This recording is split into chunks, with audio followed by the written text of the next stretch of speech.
Hello everyone, Hindi series का lecture number 17 आज मैं यहाँ पर डिस्कस कर रहा हूँ, जिसमें हमारा टॉपिक चल रहा है अलंकार। तो आज के इस लेक्चर नंबर 17 में हम वक्रोक्ति अलंकार को बहुत ही इंटरेस्टिंग एग्जाम्पल के साथ करने वाले हैं, ताकि आप इस लेक्चर को कंप्लीट करने के बाद दोबारा आपको जो है वक्रोक्ति अलंकार को कभी पढ़ने की ज़रूरत नहीं पड़ेगी। इतने सिंपल लॉजिक के साथ हम इसको करने वाले हैं, ठीक है। तो इससे प्रीवियस लेक्चर में आपने जाना था यमक अलंकार को और श्लेष अलंकार को। तो मैं आशा करता हूँ ये दोनों अलंकार आपको बहुत अच्छे से समझ आ चुके होंगे। तो मैं आपको एक एग्जाम्पल दे रहा हूँ और मुझे बताइए इसमें कौन सा अलंकार है, यमक अलंकार या श्लेष अलंकार। तो यहाँ पे देखिएगा, अगर आप इस एग्जाम्पल का सही आंसर दे पा रहे हैं तो इसका मतलब ये होगा कि आपको यमक अलंकार और श्लेष अलंकार बहुत अच्छे से समझ आ चुके हैं। तो एग्जाम्पल कुछ इस तरह से हैं, आप यहाँ पे देखेंगे, तुम्हारी नौकरी के लिए कहा था, कह रखा था, ठीक है, कह रखा था सालों से।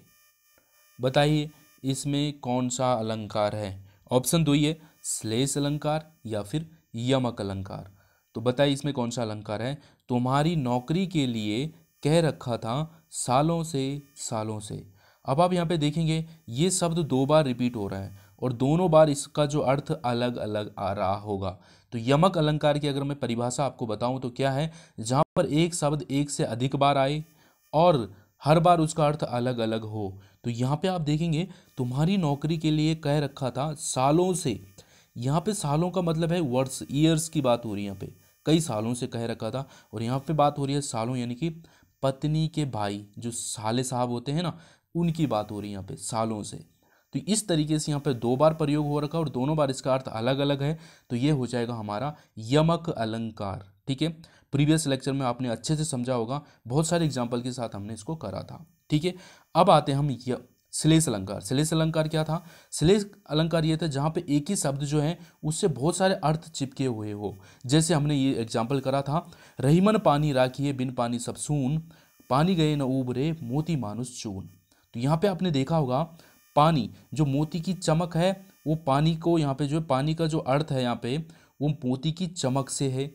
यहाँ पे पानी का अर्थ जो है मनुष्य के इज्जत, रिस्पेक्ट, उससे यहाँ पे रिलेट कर रहा है। और यहाँ पे पानी का अर्थ पानी ही है आटे के लिए। तो इस तरीके से आपने देखा एक पानी से ही तीन तीन अर्थ चिपके हुए हैं। तो ये हमारा हो जाएगा श्लेष अलंकार। क्लियर हो गया आपको? ठीक है, चलिए एक और एग्जाम्पल मैं आपके लिए लेके आया हूँ, फिर आपका श्लेष अलंकार जो है ये कंप्लीट हो जाएगा। फिर हम जो है वक्रोक्ति अलंकार को समझेंगे। बहुत ही इंटरेस्टिंग एग्जाम्पल मैं लेके आया हूँ, तो वीडियो को एंड तक जरूर देखिएगा। इस एग्जाम्पल को देखिए, चिरजीवी जोरी जुरे क्यों ना स्नेह गंभीर, को घटी ये ब्रिज भानुसा हुए हलदर के वीर। बहुत ही अच्छा एग्जाम्पल है ये। देखिए यहाँ पे जो बात हो रही है वो हो रही है कृष्ण और राधा जी के बारे में बात यहाँ पे बताई गई है। कृष्ण और राधा की जोड़ी के बारे में ये बात हो रही है। तो क्या है इसमें देखिएगा, इसमें कुछ इस तरीके से कहा गया है कि क्यों ना राधा और कृष्ण के बीच में इतना गंभीर गहरा प्रेम क्यों ना हो। एक तो है ब्रिज भानु, यहाँ पे आप देखें ब्रिज भानुसा जो यहाँ पे यूज हो रखा वो हो रखा है ब्रिज भानुसा की बेटी, यानी कि राधा जी के लिए यहाँ पे यूज हो रखा है, ठीक है। अगर पहला ब्रिज भानुसा का जो अर्थ है वो राधा जी के लिए हो रखा है और दूसरा जो इसका अर्थ है वो हो रखा है गाय के लिए, जो बैल की बेटी होती है, बैल की बहन बोल सकते हैं आप इसको, वो ब्रिज भानुसा का अर्थ यहाँ पे गाय से है।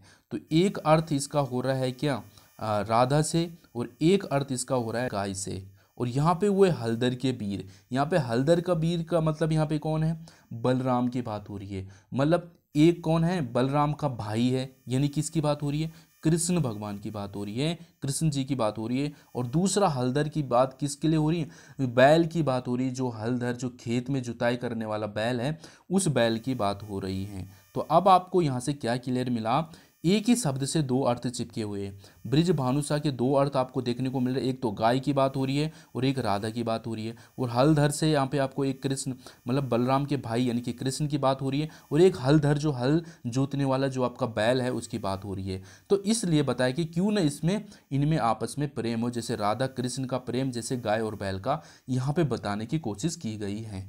तो अब आपको यहाँ से क्लियर हो गया होगा, जब भी आपको ऐसा लगे कि एक ही शब्द से दो दो अर्थ चिपके हुए मिलेंगे तो आप समझ सकते हैं यहाँ पे क्या हो जाएगा, श्लेष अलंकार हो जाएगा। ठीक है, तो डन हो गया आपको यहाँ पे श्लेष अलंकार। ठीक है, क्या हुआ कि इस दोहे में हलधर के दो अर्थ हैं, बलराम और बैल की बात हो रही है हलधर में। ठीक है, एक तो बलराम यानी कि बलराम के भाई की बात हो रही, कृष्ण की बात, और एक बैल की बात, जो शब्द के टुकड़े किए बिना ही प्राप्त हो रहे हैं। ठीक है, इस तरीके से ब्रिज भानुसा से आपको मैंने बता दिया है। ठीक है, तो ये हमारा श्लेष अलंकार क्या होगा, जब एक ही शब्द से बहुत सारे अर्थ चिपके हुए हो श्लेष अलंकार हो जाएगा, और जब आपको अलग अलग शब्द के अलग अलग अर्थ देखने को मिलेंगे तो हमारा यमक अलंकार हो जाएगा। ठीक है, अब मैं आशा करता हूं आपको ये दोनों अलंकार बहुत अच्छे से क्लियर हो चुके हैं। अब हम आते हैं वक्रोक्ति अलंकार की तरफ। बहुत ही इंटरेस्टिंग है ये। वक्रोक्ति का मतलब होता है दोस्तों, वक्र का अगर मैं बात, अब जानते हैं हम वक्रोक्ति अलंकार को। वक्रोक्ति दो शब्द से मिलकर बना है, वक्र धन उक्ति, और वक्र का अर्थ होता है टेढ़ा और उक्ति का मतलब होता है कथन, यानी कि टेढ़ा कथन। सीधी बात बोलूं तो अगर आप कोई बात बोलते हैं और सामने वाला उस बात को कुछ अलग ही मतलब लेता है तो वहाँ पे वक्रोक्ति अलंकार होता है। देखिएगा डेफिनेशन में क्या कहा है, जब सुनने वाला अर्थात श्रोता और कहने वाला अर्थात वक्ता की बातों का गलत अर्थ निकाल दे तो वक्रोक्ति अलंकार होता है। मतलब ये है, आपने कुछ बोला और सामने वाले ने उसको कुछ दूसरे तरीके से समझ लिया, उसने उसका अर्थ जो है उल्टा ले लिया, तो वहाँ पे जो है वक्रोक्ति अलंकार हो जाएगा। एग्जाम्पल देता हूँ आपको, मान लो आपकी जो है प्रेमिका थोड़ा मोटी हेल्थी सी है, खाते पीते घर की है, और आप उसे प्यार से बोलते हैं और मोटी कैसी है, तो वो जो है भाई साहब चिढ़ जाती है, बोलती है कि तू मोटा, तेरा खानदान मोटा, तू खुद सूखा सा, हमें भी नहीं होने देगा। इस तरीके से आपको जो है व्यंग्य कर देती है, उसका मतलब जो है अलग लेता। आपने तो प्यार से बोला था, ठीक है, पर उसने क्या कर लिया वहाँ पे, इसका अलग ही मतलब ले लिया। तो ऐसे यहाँ पे क्या हो जाएगा, वक्रोक्ति अलंकार हो जाएगा। समझ रहे हो आप बात? मैं आशा करता हूँ अब आपको जो है वक्रोक्ति अलंकार की जो डेफिनेशन अच्छे से क्लियर हो चुकी होगी। आगे हम बहुत सारे एग्जाम्पल करने वाले हैं। इसके अलावा मैं बता दूं वक्रोक्ति अलंकार के दो भेद भी हैं, श्लेष वक्रोक्ति और काकु वक्रोक्ति। इनको हम जो है साथ में ही करने वाले हैं। आपको कभी भी ऑप्शन में श्लेष वक्रोक्ति काकु वक्रोक्ति नहीं मिलने वाला, आपको वक्रोक्ति अलंकार ही ऑप्शन में मिलेगा। तो हमें इतना डिटेल इनको नहीं जानेंगे, हमें पीएचडी नहीं करनी है, हमें तो यूके SSC में सिलेक्शन लेना है। ठीक है, तो चलिए आगे बढ़ते हैं। मैंने फिर भी यहाँ पे श्लेष वक्रोक्ति लिखा है, बट आप सीधा इसको समझ लें, क्या हम वक्रोक्ति अलंकार पढ़ रहे हैं, वक्रोक्ति अलंकार का ही एग्जाम्पल ये रहने वाला है। ठीक है, जहाँ पर एक शब्द से अधिक, एक शब्द के जो है एक से अधिक अर्थ होने के कारण क्या है, श्रोता जो सुनने वाला है बात को कुछ गलत अर्थ निकाल लेता है, अलग ही अर्थ निकाल लेते हैं, वहाँ पर क्या हो जाती है, श्लेष वक्रोक्ति हो जाती है, जैसे कि हमने जाना ही है। अब इस एग्जाम्पल से देखिएगा, आपको बहुत अच्छे से क्लैरिटी मिलने वाली है। कृष्ण जो हैं राधा जी के घर पे जाते हैं। ठीक है, देखो जैसे प्रेमी प्रेमिका के घर पे जाता है, वैसे ही जो है कृष्ण जी राधा जी के घर पे गए, और राधा जी जो है यहाँ पे मजाक के मूड में, फनी मूड में है। अब देखो क्या होता है, अब कृष्ण जी उनके दरवाजे पे जाते हैं और बोलते हैं राधे ओ राधे, इस तरीके से बोलते हैं कृष्ण जी। ठीक है, तो अब राधा जी जो है अंदर से को करती है, क्वेश्चन करती है कि कौन द्वार पर। राधा जी ने बोला कौन द्वार पर, तो कृष्ण जी बोलते हैं राधे मैं हरि, राधे मैं हरि। अब राधे बोलती हैं कौ वानर का काम यहाँ, कौ वानर का काम यहाँ। ठीक है, कौ वानर का काम यहाँ। अब यहाँ पर क्या हो गया कि राधा जी तो थे फनी मूड में, और उन्होंने क्या बोल दिया यहाँ पे, हरि का मतलब जो होता है वो क्या होता है, वानर भी होता है। ठीक है, इसका जो अर्थ है वानर भी होता है, और उन्होंने क्या ले लिया यहाँ पे, मतलब हरि का मतलब ले लिया बानर से। तो इस तरीके से उन्होंने उनकी मजाक बना लिया वहाँ पे कि यहाँ पर बानर का क्या काम है। ठीक है, तो उन्होंने तो अपने तरीके से बोल रहा था मैं हरि घनश्याम हूँ, कृष्ण हूँ। ठीक है, और उन्होंने इस हरि का मतलब क्या ले लिया, बानर से। तो इसलिए उन्होंने उन पे जो है उल्टा व्यंग्य कस दिया। समझ रहे हो आप इस बात को? तो यहाँ पर हरि के दो अर्थ होने के कारण श्री कृष्ण और बंदर हैं, तो राधा जी ने श्री कृष्ण की अर्थ का ग्रहण न करने के उन्होंने बंदर अर्थ ग्रहण कर लिया, अर्थात उन्होंने समझा कि दरवाजे पर बंदर है। ठीक है, चाहे उन्होंने जानबूझ के समझा, आप समझ रहे हो? ठीक है, तो इसलिए यहाँ पे कृष्ण नहीं, तो यहाँ पे क्या हो जाएगा, ये श्लेष वक्रोक्ति का एग्जाम्पल ये हो जाता है। अब आपको क्लियर हो गया? श्लेष वक्रोक्ति समझे आप, इसको आप वक्रोक्ति ही लेके चलें। ठीक है, वक्रोक्ति अलंकार ही आप इसको समझें, क्योंकि आपके पास इतना डीप नहीं आएगा, श्लेष का को नहीं दिखाएंगे, वक्रोक्ति ही दिखाएंगे। तो अब आपको यहाँ पे क्लियर हो गया होगा कि एक्चुअल में वक्रोक्ति अलंकार क्या है। अब मैं आपको एक और ज़बरदस्त एग्जाम्पल देने वाला हूँ, ये आपकी जो है थोड़ा भी डाउट अगर रह गया होगा वो अब यहाँ पे क्लियर होने वाला है। अब यहाँ पे देखिएगा क्या है, कहानी कुछ इस तरीके से है। प्रेमी और प्रेमिका की बात हो रही है। प्रेमिका जो है चिड़ी हुई है, क्यों? अरे भाई, एक हफ्ते से ना कोई कॉल कर रहा है, ना उसका मैसेज का जवाब दे रहा है, ना कॉल रिसीव कर रहा है, ऊपर से वेटिंग पे भी चल रहा है, तो प्रेमिका तो चिढ़ेगी है भाई। अब जब आता है प्रेमी प्रेमिका के सामने आता है, तो अब पता तो है ही भाई कि मूड तो ख़राब है, काम गड़बड़ किया हुआ है। तो अब जाता है तो अब कुछ इस तरीके से बोलता है, अब बोला होगा हेलो हेलो बोला होगा, तो वहाँ से जवाब होगा हाँ बोल, कुछ इस तरीके से आ गया होगा जवाब। तो अब जो है इस तरीके से प्रेमी बोलता है, ऐ गौरव शालिनी माननी, आज सुधा स्मृति क्यों बरसाती नहीं। मतलब ये है कि भाई गौरव शालिनी, पहले उसको पता आज तो भाई मूड खराब हो रखा है, तो इसको कुछ बेहतर तरीके से बोलने के तरीके, तो बेहतर बोलने किस तरीके से बोला इन्होंने, है ऐ गौरवशालिनी, यानी कि महान, इस तरीके से बता दिया कि बहुत ही मतलब तुम्हें देखकर जो मुझे गर्व सा फील होता है।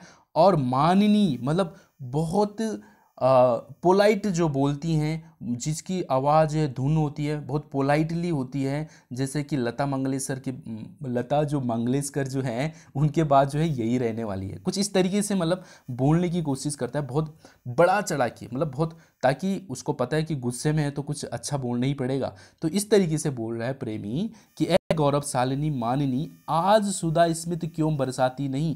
पहले तो खूब बोलती होगी, अरे बाबू आ गए आप, तो आज जो है मूड खराब है, तो कुछ इस तरीके से जवाब मिला होगा। तब प्रेमी कुछ इस तरीके से कह रहा है। तो अब जो है वहां से रिप्लाई क्या आता है, निज कामनी को प्रिया गौ अवसा अलिनी भी कभी कहीं जाती कहीं, इस तरीके से जवाब आ गया। अब इसको दोनों को समझते हैं हो क्या रहा है एक्चुअल में हो इस तरीके से रहा। अब चिड़ी हुई थी और ये जो है बड़े प्यार से बोल रहा है, ऐ गौरव शालिनी मानिनी, आज सुधा स्मित क्यों बरसाती नहीं। और जवाब में आया, निज कामनी को प्रिया गौ अवसा आलिनी भी कभी कहीं जाती कहीं। मतलब ये है कि तुम तो मुझे जो है, अब इन्होंने जो यहाँ पे गौरव शालिनी कहा था, जो यहाँ पे प्रेम का, इन्होंने गौरव शालिनी का जो अर्थ अलग ही मतलब ले लिया, इन्होंने इसको तोड़ दिया। जैसे गौ प्लस अवसा और प्लस अलिनी, तीन टुकड़े में इसको अलग अलग ले लिया। अब गौ का मतलब होता है गाय, और अवसा का मतलब होता है लाचार, और अलिनी का मतलब होता है भंवरी, जो भंवरा होता है, भंवरा की बीबी भंवरी। अब यहाँ पे क्या कहा, हाँ भाई मैं तो गाय हूँ, मैं तो अवसा हूँ, लाचार हूँ, मैं तो भंवरी हूँ। मतलब इस कहने का मतलब ये है कि मैं तो हूँ ही गाय की तरह, मैं भली जहाँ पे तुम चाहो वहाँ पे गांठ सकते हो। मैं तो हूँ लाचार सी, मैं भले कहाँ जा सकती हूँ। मैं तो भंवरी हूँ जो आपके चारों तरफ मंडराने वाली हूँ। हाँ तुम सही कह रहे हो, मैं कहाँ चली जाऊँगी, मतलब मैं तुम्हें छोड़कर भले कहाँ जाने वाली हूँ। तो इस तरीके से जो इन्होंने जो है प्रेमिका ने इस गौरवशालिनी का जो है अलग ही अर्थ जो है अलग अर्थ निकाल कर उल्टा जो है व्यंग्य कर दिया। समझ रहे हो आप? तो इस तरीके से जो यहाँ पे ये आपको देखने को मिल रहा होगा। अब इसको थोड़ा देखते हैं, यहाँ नायिका और नायक की बात हो रही है। गौरव शालिनी का कहकर मनाना चाहता था एक्चुअल में प्रेमी, बट यहाँ पे क्या हो गया, नायिका ने जो है नायक से इतने तंग और चिड़ी हुई थी। भाई जब एक हफ्ते से ना कोई कॉल आ रहा है, ना मैसेज का रिप्लाई मिल रहा है, ऊपर से वेटिंग पे भी चल रहा है, तो ऐसी कंडीशन तो आएगी आएगी। तो चिड़ी हुई थी, तो इस प्रति जो है गौरव शालिनी का संबंधित चिढ़ गई थी। तो क्योंकि नायक ने जो नायिका पे गौरव देने के वजह जो है उन्होंने क्या कहा, गौ यानी कि सीधी सादी हूँ मैं भला तुम्हें छोड़कर कहाँ जा सकती हूँ, मैं तो गाय सी हूँ, तुम कहीं पे भी बांध सकते हो, है ना। अवसा हूँ, लाचार हूँ, अलिनी यानी कि मतलब जो भौंरी होती है, वो आपके जो चारों तरफ मंडराने वाली हूँ, मैं भला कहाँ आपको छोड़ के जा सकती हूँ। तो इस तरीके से इन्होंने तिरस्कार कर दिया उनको, नायिका ने नायक के प्रश्न का उत्तर न देकर उनको परक्रांत कर दिया, वक्रोक्ति यानी कि टेढ़ा ढंग से उनको उक्ति या कह दिया। तो हाँ, तुम तो मुझे गौरवशालिनी ही समझोगे। तो इस तरीके से उन्होंने जो इनको उल्टा व्यंग्य कर दिया। तो यहाँ पे आपको वक्रोक्ति अलंकार देखने को मिल रहा है। ठीक है, अब आपको क्लियर हो गया होगा वक्रोक्ति अलंकार क्या है। दो एग्जाम्पल हमने समझे, वन मोर एग्जाम्पल, एक और एग्जाम्पल देखते हैं। ये काकू का है वैसे, काकू वक्रोक्ति, बट मैंने क्या बोला, आपको सिर्फ एक ही समझना है, वक्रोक्ति अलंकार। ठीक है, यहाँ पे भी कुछ ऐसी बात है, देखो। कह अंगद सलज जग माही, रावण तोय समान को नाई। कह कपि धर्मशीलता तोरी, हमू सुनु कृत परतीय चोरी। बहुत ही अच्छा इंटरेस्टिंग एग्जाम्पल है ये, आप इसको देखेगा। यहाँ पर क्या हो रहा है, अंगद जी जो हैं किससे, रावण जी से कुछ कह रहे हैं, और कुछ इस तरीके से कह रहे हैं कि देखिएगा, कह अंगद सलज जग माही, मतलब ये कह रहे हैं कि हे रावण, तेरे समान इज्जतदार आदमी इस दुनिया में ही नहीं है। समझ रहे हो। तो रावण कैसे, ओहो भाई, बहुत मतलब प्राउडली लग रहा है रावण जी को यहाँ पे। पर अंगद जी का कहने का मतलब कुछ और ही है। देखो, जैसे बोलते हैं ना, तेरे जैसे इज्जतदार आदमी, जब किसी की दो औरतों की आपस में लड़ाई होती है ना, तो उसको पता है कि ये मतलब किस तरीके की है, फिर भी बोलती किस तरीके से है। तेरे जैसे इज्जतदार आदमी तो है ही नहीं दुनिया में, मतलब उसका कहने का मतलब कुछ और होता है, पर वहाँ पे कुछ और बोल रहे, और सामने वाला को इसी तरीके से रावण यहाँ पे इसका मतलब कुछ और ही ले रहा है। कि अंगद कह रहे हैं कि भाई, तुम जैसे रावण तो ही समान कोई नहीं इस दुनिया में, तुम्हारे जैसे इज्जतदार आदमी इस दुनिया में कोई भी नहीं है। ठीक है, मतलब और आगे बोलो, कह कपि धर्मशीलता तोरी, और तुम्हारी जो लज्जतशीलता जो है, इसका स्वभाव जो है तुम्हारा, तुम्हारे मतलब इस बात का, तुम्हारे गुण का हम मतलब कभी मतलब कोई है ही नहीं, मतलब तुम्हारी जो चर्चा है इस बात की, तुम्हारे महान जो व्यक्ति है कोई नहीं इस दुनिया में इस तरीके से। हमू सुना कि परतीय चोरी, पर मैंने एक बात सुनी थी कि तुमने तो चोरी करी थी।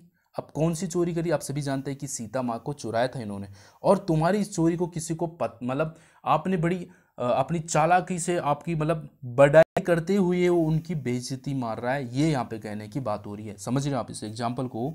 ठीक है, थोड़ा सा भाई आप थोड़ा समझने की कोशिश करें। देखो, बहुत सारे वर्ड हैं जो मैं एक्सप्रेस नहीं कर पा रहा हूँ, बट आप अगर थोड़ी भावनाओं को समझे तो आप समझ सकते हैं। ठीक है, मतलब अंगद जी यहाँ पे कुछ इस तरीके से कहना चाह रहे हैं कि भाई रावण, आप तो बहुत ही महान व्यक्ति हो, बहुत ही मतलब जो है लज्जतशीलता जो है तुम्हारे स्वभाव में है, तू अपने मुंह से मतलब अपने गुण नहीं कहता है, इस तरीके से उनकी बड़ाई कर रहा है। और लास्ट में जो इस तरीके से कह रहा, फिर तुमने, मैंने तो सुना तुमने चोरी भी करी थी। तो इस तरीके से उन्होंने उन पे जो है उनकी बेइज्जती भी मार रहे हैं साथ साथ में, और वो जो रावण जी को लग रहा है कि उनकी बहुत ज़्यादा बड़ाई हो रही है। तो ऐसी कंडीशन जब आपको देखने को मिलेगी तो आपको वक्रोक्ति अलंकार हो जाएगा। क्लियर हो रहा है। तो अब मैं आशा करता हूँ आपको वक्रोक्ति अलंकार जो अच्छे से क्लियर हो गया है। ठीक है, तो अब हमने 3 एग्जाम्पल जान लिए हैं वक्रोक्ति अलंकार के। तो वक्रोक्ति अलंकार आपका कंप्लीट हो चुका है। तो अब आपको इसमें डाउट नहीं होना चाहिए। क्या है, जब जो है बोलने वाला यानी कि जो है सुनने वाला जो श्रोता है और जो बोलने वाला है वक्ता, उसकी बात का अलग या गलत अर्थ लेता है, तो वहाँ पे वक्रोक्ति अलंकार देखने को मिलेगा। ठीक है, अब हम आगे बढ़ते हैं। पुनरुक्ति अलंकार बहुत ही इंटरेस्टिंग है, सिंपल है पुनरुक्ति अलंकार को समझना। तो चलिए जान लेते हैं पुनरुक्ति अलंकार को भी। पुनरुक्ति अलंकार की परिभाषा को हम जानते हैं, जहाँ पे संज्ञा सर्वनाम जैसे शब्दों का बार बार दोहराया जाना पुनरुक्ति, यानी कि पुनः रुक्ति, मतलब उक्ति को जो है कथन को दोबारा दोहराना ही पुनरुक्ति अलंकार। ये बहुत सिंपल है। जब आपको एक ही बात जो है 2 बार कही जाएगी, वहाँ पे पुनरुक्ति अलंकार हो जाएगी। ऐसा करने से उस शब्द का जो भार वाक्य में जो है काफ़ी ज़्यादा बढ़ जाता है, प्रभावशाली आपको नजर आता है, पुनरुक्ति अलंकार होता है। आगे देखिए एग्जाम्पल से आपको क्लियर होगा। पुनरुक्ति अलंकार के 3 भेद है। एक होता है पूर्ण पुनरुक्ति, दूसरा अपूर्ण, और तीसरा होता है अनुकरणवाचक पुनरुक्ति। ठीक है, 3 होते हैं। तीनों को समझ लेते हैं ताकि आपको डाउट ना रहे। तीनों को इसलिए समझेंगे क्योंकि कभी कभी इन तीनों में अलग अलग डिफरेंट है, और जब तीसरा वाला जो है अगर इसमें जो कहा गया बार बार दोहराया जाता है, तीसरे वाले में बार बार दोहराया नहीं जा रहा होगा, वो तब आप उसमें गलतियां कर सकते हैं। इसलिए हम तीनों को जानते हैं एग्जाम्पल से। तो पहला आता है पूर्ण पुनरुक्ति। पूर्ण पुनरुक्ति क्या होता है, जब जहाँ पर क्या हो शब्द या वाक्य को बार बार दोहराया जाता है, वहाँ पर पुनरुक्ति जो अलंकार होता है। क्लियर हो गया?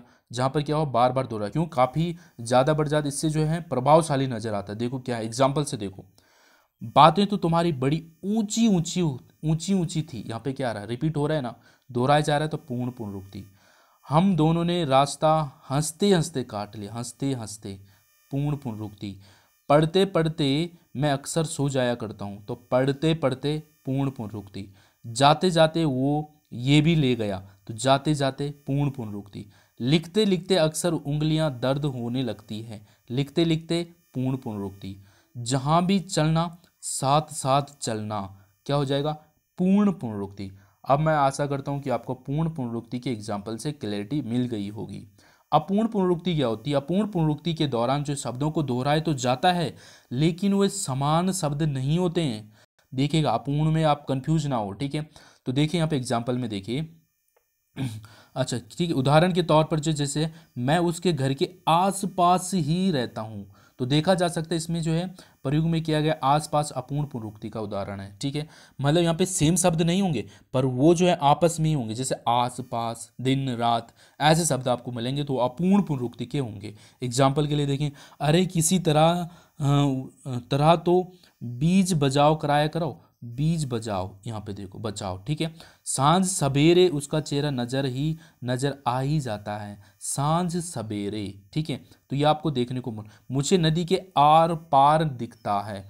तो आप समझ रहे हैं, ये अपूर्ण पुनरुक्ति के एग्जाम्पल है, इतना आप कॉमन सेंस लगा के समझ सकते हो। अब आगे बढ़ते हैं, आगे भी और एग्जाम्पल भी हैं। यहाँ पे देखो, मैं तुम्हारी अनुदाई हूँ सदा सर्वदा के लिए, ये आ रहा आपको अपूर्ण।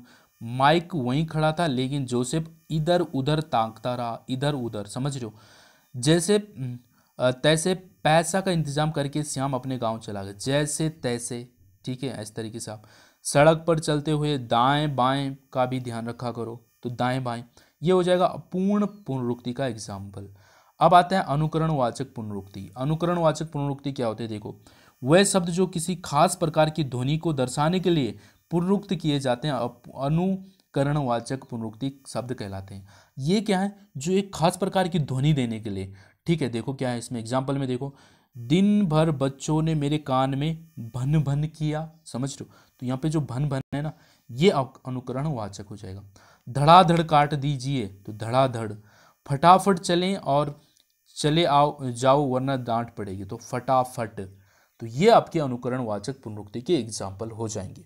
तो कोई भारी नहीं है, तो तीनों आपने समझ लिए। आपको तीनों में से कोई भी एग्जाम्पल देखने को मिल सकता है, और आपको बोलेंगे इसमें कौन सा जो है अलंकार है, तो आपका आंसर क्या हो जाएगा? पुनरुक्ति अलंकार। आपको नहीं देखने को मिलेगा, आपके जब ऑप्शन में कभी नहीं आपको देखने को मिलेगा कि पूर्ण पुनरुक्ति अपूर्ण, ये आपको ऑप्शन में नहीं है, आपके पास सीधा ये होगा पुनरुक्ति अलंकार, ऑप्शन में यमक अलंकार, पुनरुक्ति अलंकार, इस तरीके से देखने को मिलेगा। और एग्जाम्पल के लिए कोई सा भी इनमें से उठा सकते हैं, तीनों में से, ठीक है, इसमें से उठा सकते हैं, इधर उधर, तो आपको पता होना चाहिए तीनों के बारे में क्या है, तो आप आसानी से लगा सकते हैं पुनरुक्ति अलंकार। इसके बाद आता है बीप्सा अलंकार। बहुत ही इंटरेस्टिंग एग्जाम्पल इसमें भी हैं, बट आज के इस लेक्चर में हम इसको डिस्कस नहीं करने वाले हैं, ठीक है। तो नेक्स्ट लेक्चर में हम बीप्सा अलंकार को जानेंगे। तो हमारे जो है शब्दालंकार, आपको मैंने स्टार्टिंग में बताया था, शब्दालंकार और अर्थालंकार दो प्रकार के होते हैं। तो शब्दालंकार हमारे कंप्लीट हो जाएंगे, फिर हम अर्थालंकार पे चले जाएंगे। इसका जो पूरा मैं आपको रिव्यू करके बताऊंगा किस तरीके से आपको ये शब्दालंकार है, ये अर्थालंकार है, दोनों में डिफरेंट करके दोनों के सबके नाम बताऊंगा। ये शब्दालंकार के ये हैं, ये अर्थालंकार के ये हैं। तो आपको जो है डायरेक्ट भी पूछा जाता है शब्दालंकार कौन है, तो सब आपको अच्छे से आगे जो है डिटेल से बताऊंगा। अभी आप बस इतना समझें जितना आपको बताया जा रहा है, कि अभी आपने क्या समझा, पुनरुक्ति अलंकार क्या होता है, आप अपने दिमाग में इतना रखिए, अपने नोट्स बनाइए। और इसके अलावा जो आपने आज क्या समझा, वक्रोक्ति अलंकार, बस आप इतना ध्यान रखिएगा। इसके अलावा श्लेष अलंकार आपको अच्छे से क्लियर हो चुका है, और इसके अलावा जो है आपने यमक अलंकार को भी बहुत ही अच्छे एग्जाम्पल, इंटरेस्टिंग एग्जाम्पल के साथ समझा है। तो मैं आशा करता हूँ आपके अलंकार जो है बहुत अच्छे से आपको क्लियर हो रहे होंगे। और अगर आपको लेक्चर अच्छा लग रहा है तो कमेंट करके मुझे ज़रूर बताएं, ज़्यादा से ज़्यादा शेयर करें अपने दोस्तों के साथ। Thanks for watching and thank you.